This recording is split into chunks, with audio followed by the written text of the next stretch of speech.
नमस्कार, जय हिंद, वंदे मातरम। दिग्जाम पॉइंट के यूट्यूब चैनल पर आप सभी का बहुत-बहुत स्वागत है।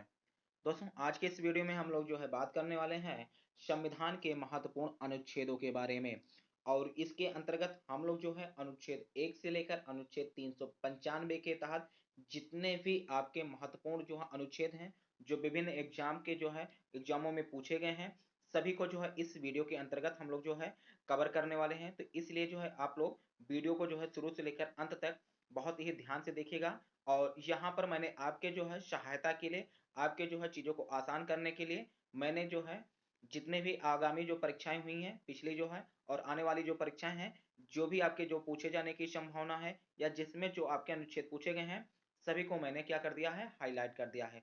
तो आप लोग क्या करिएगा कि ये जो हाइलाइट वाले अनुच्छेद हैं, इनको आप विशेष रूप से अपने दिमाग में याद रखिएगा क्योंकि इसके पूछे जाने की संभावना हमेशा बनी रहती हैं। बाकी अन्य भी जो है बिना हाइलाइट वाले हैं उसको भी अपने दिमाग में रखिएगा क्योंकि इससे भी प्रश्न आपके कभी-कभार बने हुए हैं। तो जो सबसे ज़्यादा प्रश्न बने हैं उसको मैंने हाइलाइट कर दिए हैं और जो नहीं सबसे ज़्यादा प्रश्न बने हैं, पूछे गए हैं, ज़रूर पूछे गए हैं, उनको मैंने वैसे रखा है।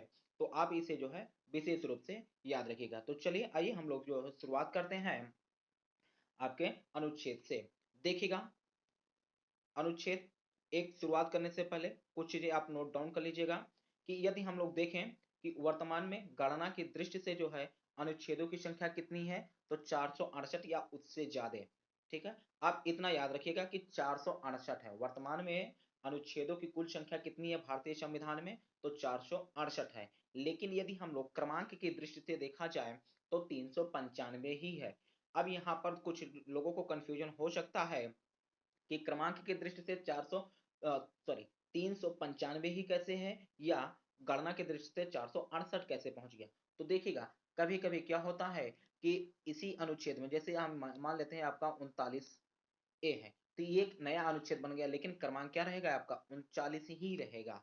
ठीक है, तो यही चीजें इसमें क्या हो गया, बढ़ते बढ़ते इसकी संख्या कितनी हो गई है, 468 हो गई है। विभिन्न जो है संविधान संशोधन हुए हैं, उन संविधान संशोधन के अंतर्गत भारतीय संविधान में कुछ नए अनुच्छेद जोड़े भी गए, कुछ नए अनुच्छेद जो है हटाए भी गए। तो जोड़ते जोड़ते जो है इसकी संख्या कितनी पहुंच चुकी है गणना की दृष्टि से 468। तो चलिए आइए हम लोग जो है अनुच्छेद 1 से प्रारंभ करते हैं। देखिएगा अनुच्छेद 1 में क्या है तो संघ का नाम और उसके राज्य क्षेत्र है।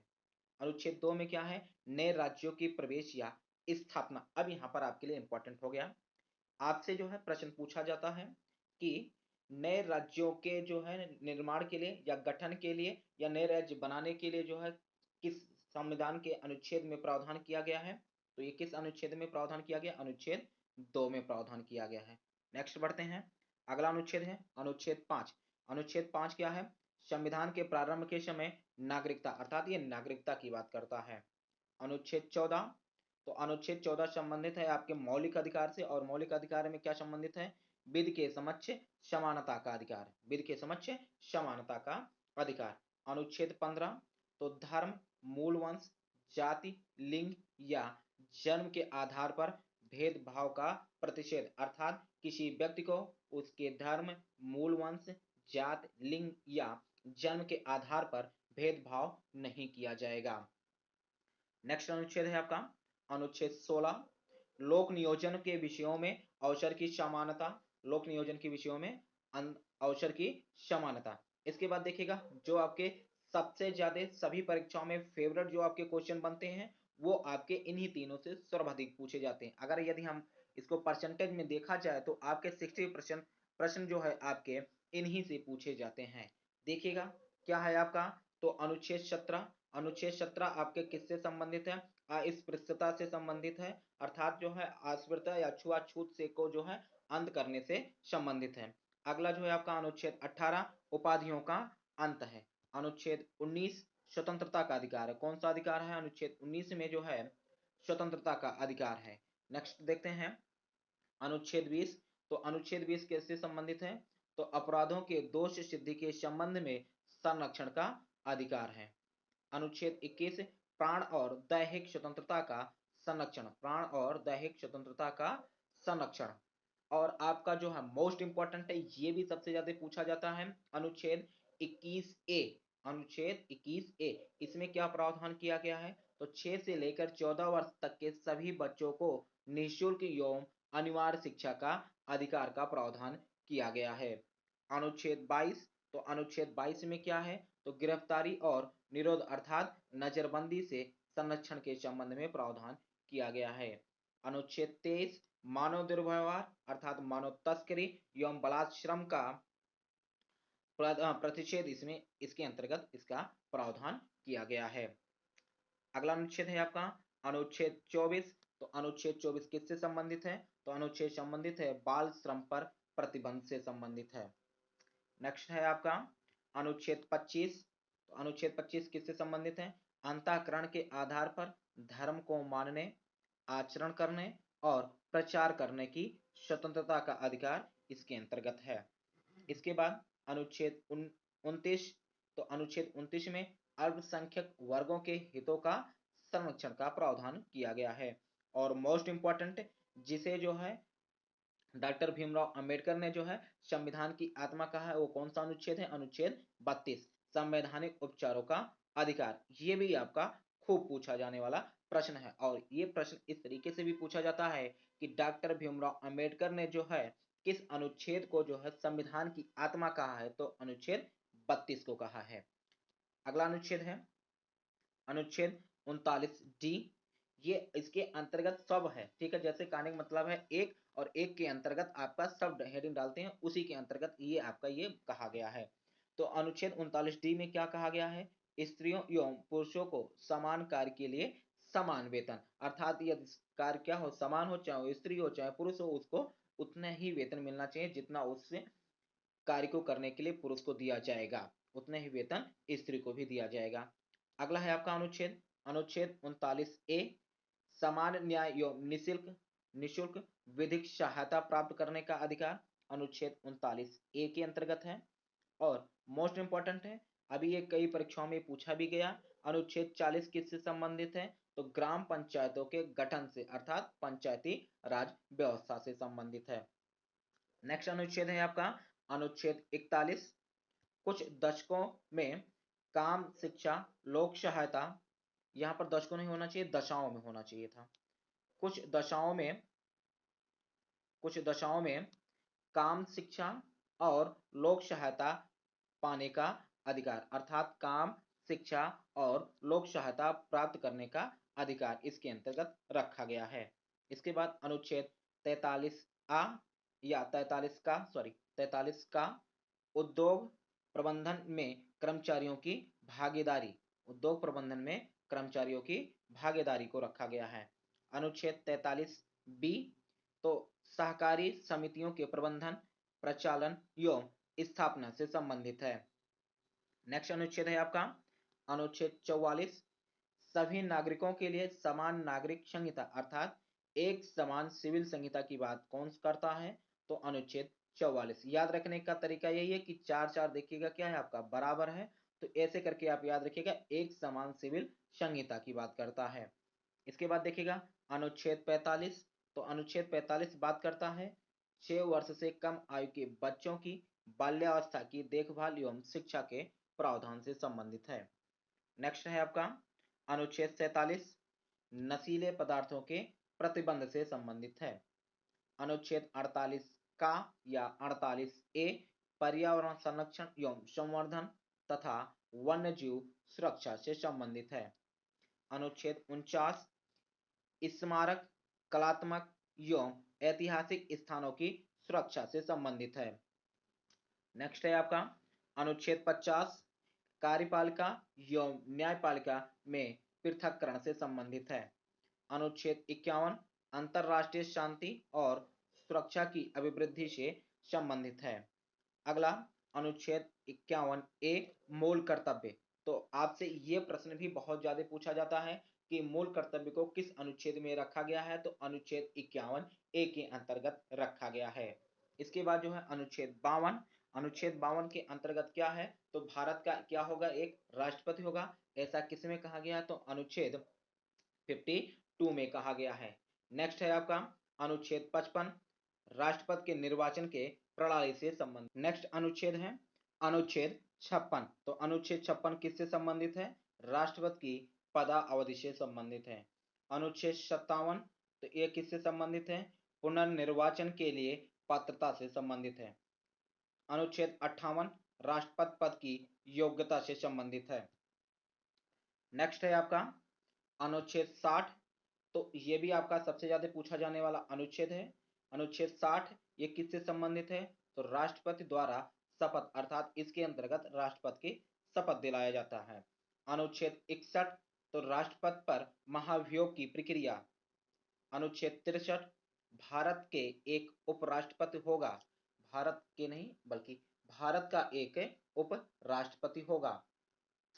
आगे बढ़ते हैं, अगला अनुच्छेद है अनुच्छेद 64, उपराष्ट्रपति राज्यसभा का पदेन सभापति होगा। अनुच्छेद 64 किससे संबंधित है? उपराष्ट्रपति राज्यसभा का पदेन सभापति होगा। नेक्स्ट अनुच्छेद है अनुच्छेद 66 एक, उपराष्ट्रपति का निर्वाचन। अनुच्छेद 67 उपराष्ट्रपति का कार्यकाल। अनुच्छेद 67 बी उपराष्ट्रपति पर महाभियोग। नेक्स्ट अनुच्छेद है आपका अनुच्छेद 69 उपराष्ट्रपति का शपथ पत्र। अनुच्छेद 72 राष्ट्रपति की क्षमादान शक्तियां। अनुच्छेद 73 संघ की कार्यपालिका शक्ति का विस्तार। अनुच्छेद 74 राष्ट्रपति की सहायता और सलाह देने के लिए मंत्रिपरिषद। अनुच्छेद 76 भारत का महान न्यायवादी। अनुच्छेद 79 संसद के गठन का प्रावधान। अनुच्छेद 80 राज्यसभा की संरचना। अनुच्छेद 81 लोकसभा की संरचना। अनुच्छेद 84 संसद की सदस्यता के लिए योग्यता।